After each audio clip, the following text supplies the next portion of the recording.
One day I'm in Chicago. Chicago. Chicago. When does a city become more than just a city? When can you look at a picture and know exactly what that city has to offer? Everyone knows New York, the personality of it, and how you can look at a picture of the Big Apple and know exactly what you're getting yourself into if you visit. The same goes with Portland, San Francisco, Nashville, DC. We look at these places and we know who's there and why they're there. Portland is home to the artisan hipster and the dream of the 90s. San Francisco has Silicon Valley, hills and jacked up rent prices. Nashville has country music and the blues, and DC has your politicians and feds. And this can be done for about 99% of the country. Everywhere has its own personality. But I live in Chicago, and that quote-unquote personality is harder to put into words here. We see the portrayal of the Chicagoan in SNL and Ferris Bueller with the northern Midwestern accent. The Bears. But it's way more diverse than that. I go into different sections of the city and I can't come up with a single person that actually fits what most people think of as the Chicago stereotype. I go down south and I see parts of Chicago that no one wants to talk about. Go a little farther north and you come across Chinatown and you start getting into the city proper, where it's mostly tourists on the weekends and businessmen in suits during the week all hustling around. Then you go even more north and you start getting into the DePaul campus full of young, bright-eyed, bushy-tailed college kids. And then you go to Wrigleyville full of bros and frat guys. And then Boys Town, where I'm at, which is full of partiers and late-night bars.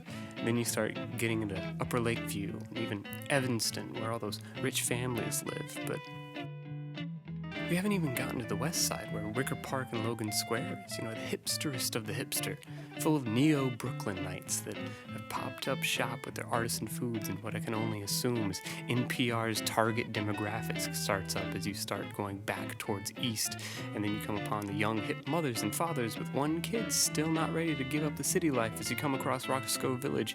It's so robust. The landscape has so much to offer. That's only scratching the surface. I love Chicago, and I think the more I live here, the more I love it. And yes, the taxes are shitty, and the weather wants to kill you every chance it gets. And you can't walk 15 feet without running into a Starbucks or Dunkin' Donuts, but I really don't think I want to live anywhere else. I think that if you can sum up a city in a few words, then it's not worth it to live there. New York is a city that never sleeps. Nashville is the home of country. Portland will always be weird. And DC is home to the president. San Francisco is beautiful. But who cares? I love sleep. I think any country after 1990 is pretty worthless. You don't have to be in Portland to be weird. Politics are boring, and there's tons of beautiful places I can take a trip to anytime I want. But nowhere will feel as much like me and my eclectic personality than Chicago. So bring on that shitty weather. Bring on that idiotic income tax. Bring on that freezing lake I can't even swim in. Bring on the wind that tries to cut through your skin. Raise up that awesome flag. Go Bears, go Cubs, go Sox, go Blackhawks, go Chicago. You're the city for me.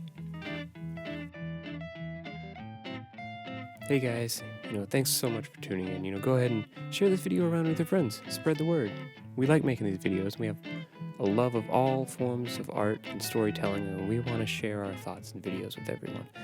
If you like this video, you should click like, and while you're down there, go ahead and click subscribe. Yeah, I see you. Go ahead. Just click. Go ahead. Click it.